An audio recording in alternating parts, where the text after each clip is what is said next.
Um fraterno abraço a todos, queridos e amados companheiros. Que a paz de Deus e de Jesus esteja em nossos corações, trazendo nesta noite de sábado, para aquecer as nossas almas, a oportunidade nos momentos de lazer, para quem tem, né?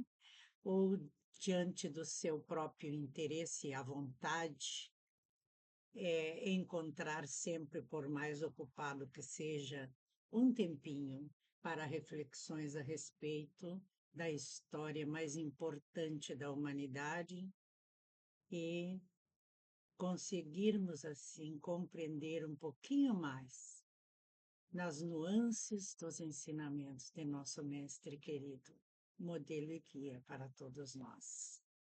Então, eu trago hoje do capítulo 24 do Evangelho segundo o Espiritismo, lá onde fala sobre a candeia embaixo do velador, nos esclarecendo por que Jesus falava por parábolas, que lhe foi perguntado, né? A resposta dele aos seus companheiros foi que a vós lhe foi dado compreender, mas a eles não, né? Que então, à medida que tivessem o interesse, ele, quando a humanidade estivesse pronta para ouvir, ele pediria ao Pai que enviasse o Espírito de verdade, né? O Espírito Consolador, não mais a voz dos homens, mas a voz dos espíritos, esclarecendo que foi o que aconteceu no trabalho majestoso de Allan Kardec, né? E no item 5 deste capítulo diz assim, ó: em sua previdente sabedoria, a providência não revela as verdades senão gradualmente. Sempre as desvenda à medida que a humanidade está amadurecida para recebê-las. Ela as mantém de reserva e não sobre o alqueire. Os homens, porém, ao se apoderarem das verdades, quase sempre as ocultam do vulgo com o intento de o dominarem. São estes os que verdadeiramente colocam a luz debaixo do alqueire. É por isso que quase todas as religiões têm tido seus mistérios, cujo exame proíbem. Todavia, ao passo que essas religiões iam ficando para trás, a ciência e a inteligência avançava rompendo o véu misterioso.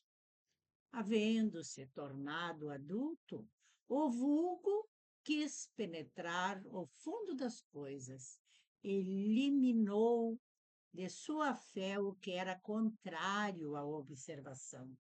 Não podem existir mistérios absolutos. E Jesus está com a razão quando diz que nada há de secreto que não venha a ser conhecido.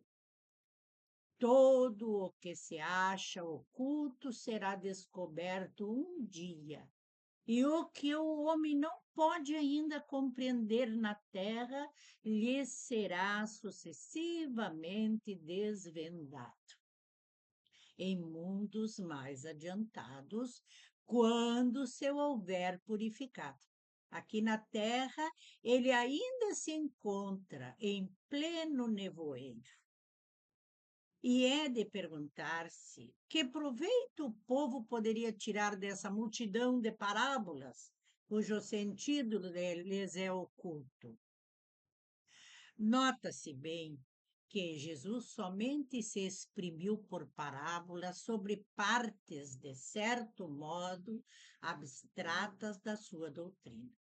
Mas tendo feito da caridade para com o próximo e da humildade condição básica da salvação, tudo o que disse a esse respeito é inteiramente claro, explícito e sem ambiguidade.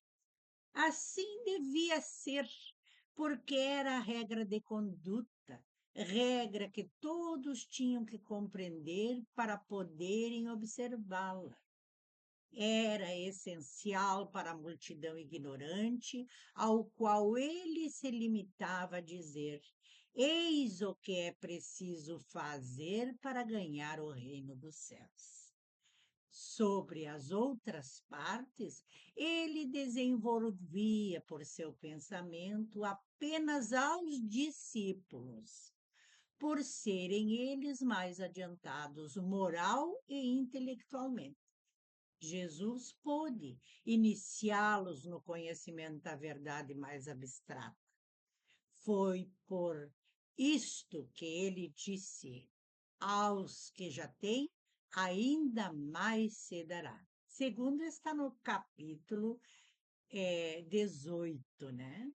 Entretanto, mesmo que os apóstolos observassem impresso acerca de todos os pontos cuja completa compreensão ficava reservada aos tempos futuros, foram esses pontos que deram a margem a mais diversas interpretações, até que a ciência de um lado e o espiritismo de outro revelassem as novas leis da natureza, tornando compreensíveis os seus verdadeiros sentidos. Que assim seja. A doutrina espírita não violenta opiniões, não cativa adeptos. Eu mesma ficava contrariada com esta questão, porque não via a doutrina espírita, as casas espíritas cativarem. Eu queria que cativassem os jovens, cativassem as pessoas. A doutrina espírita não faz isso. Depois eu fui aprender que, na verdade, a doutrina de Jesus foi a primeira, né, mais importante história da humanidade,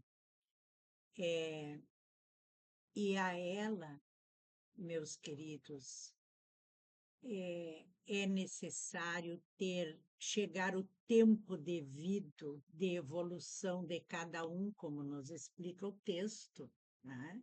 Que a pessoa vai desenvolver o interesse, a vontade de conhecer. A pessoa vai, estimulado será em sua consciência, buscar o esclarecimento dessa história que está gravada em nossa consciência. Essa está gravada, porque todas as vezes que nós desencarnamos, nós nos confrontamos com essa verdade absoluta. Tudo aquilo que nem se imaginava e o que, por, por alguma nuance da vida, já havíamos conquistado de conhecimento, se confrontava, né, com esse outro mundo paralelo aí desta maneira. Então, ela está gravada em nós. E é o dia em que a criatura, se não será pelo amor, será pela dor, né? Cansado de errar, e começa a brotar em si as dúvidas a respeito daquilo que querem nos exigir que a gente aceite como verdade, sem direitos à contestação, né? E então, dentro desta doutrina que foi esclarecida pelos espíritos e não pelos homens, não foi modificada pelos homens, não tem a mão de ninguém.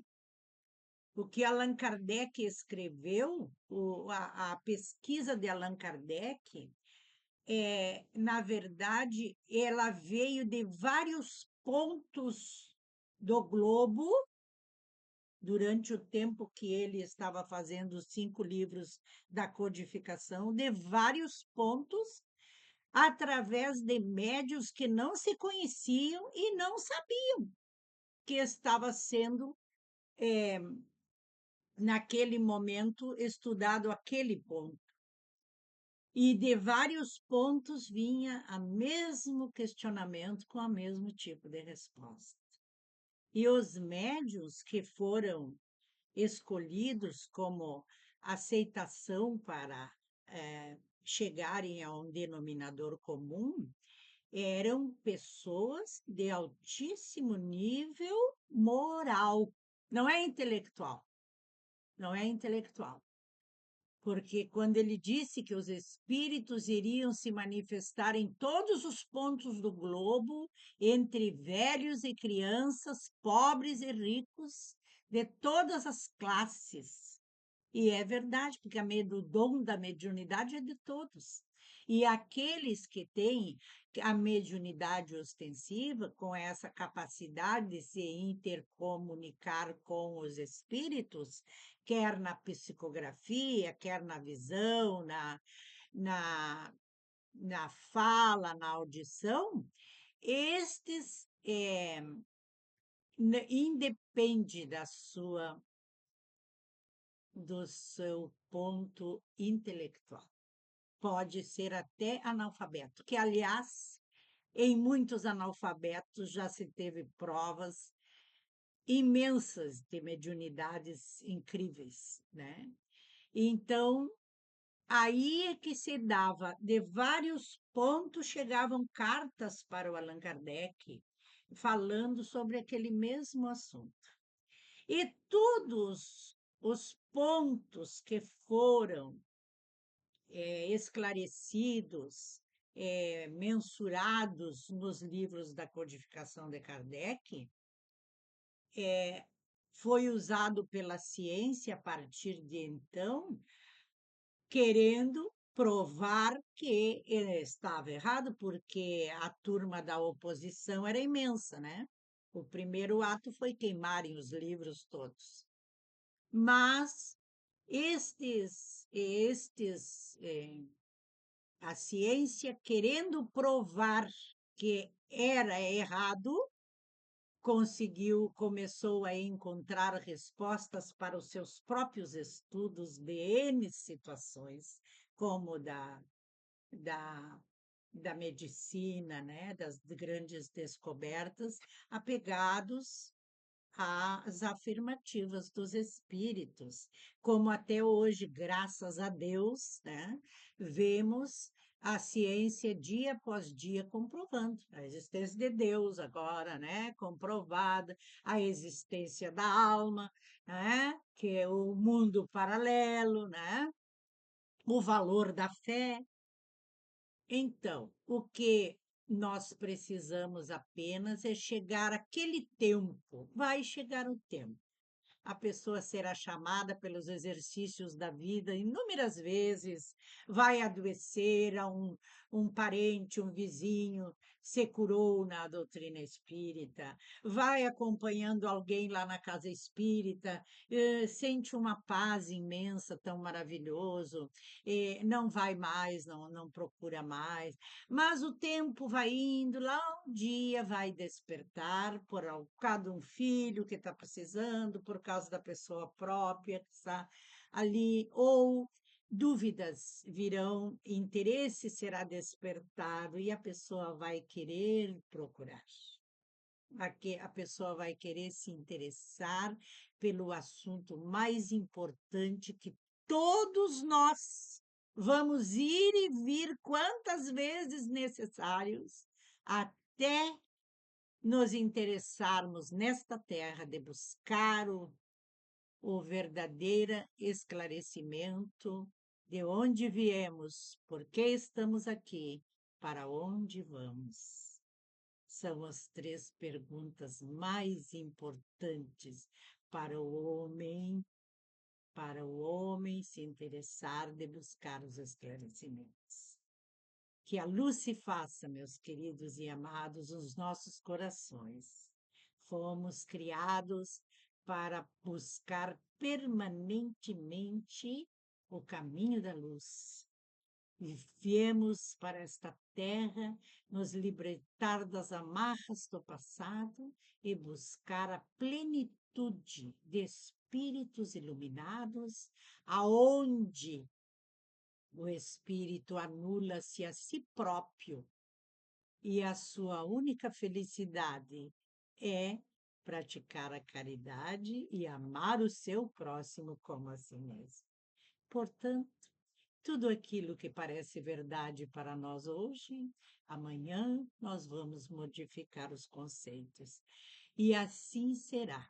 Em nome de Deus, de Jesus, que a bênção dos bons amigos espirituais adentre seu lar, envolva a sua vida, que durante o sono da noite você possa ouvir os esclarecimentos dos espíritos de vossos bem-amados, nos encontros no Altíssimo Amor, vos esclarecendo ainda mais.